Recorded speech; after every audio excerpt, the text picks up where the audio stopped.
6 மாதங்களாக நடைபெற்று வரும் வளைகுடா போரின் உச்சகட்டமாக குவைத்தில் உள்ள நூற்றுக்கணக்கான எண்ணெய் கிணறுகளுக்கு ஈரான் இன்று தீ வைத்தது. இந்த செயலானது உலக பொருளாதாரத்தில் பெரும் தாக்கத்தை ஏற்படுத்தும் என்று அஞ்சப்படுகிறது.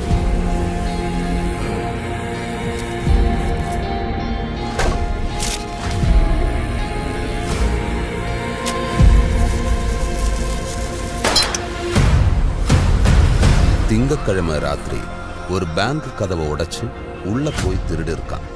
ஆனா அவன் அதோட நிறுத்தல.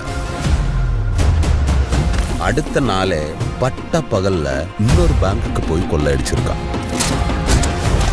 அப்போ அவனுக்கு ஏதோ அவசர தேவை இருக்கு. சொல்ல வேண்டியதானே? இத்தனை வருஷம் எங்கடா இருந்த? என்ன பண்ணிக்கிட்டு இருந்த? அவன் திரும்பி வந்ததுல எனக்கு சந்தேகமா இருக்கு. ஏன் அப்படி பேசுற? அவன் திருந்தி தான்டா வந்திருக்கான்.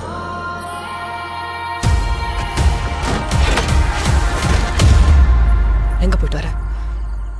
ஒரு வேலையா போயிட்டு வர. திருட்டு வேலைக்கா?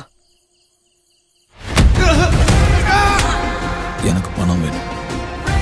என் நிலைமை உங்களுக்கு புரியாது. அடுத்த மதுரையில் ஒரு இடம் இருக்குண்ணே, ஒரு பண்ண வீடு. எப்படியும் 4 லட்ச ரூபா தருங்க.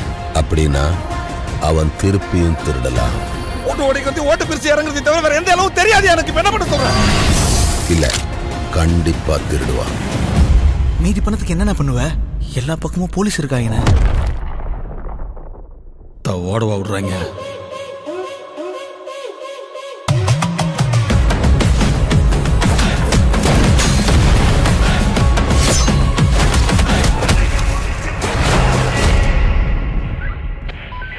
இன்னைக்கு அவன் கண்டிப்பா மாட்டுவான் சார்.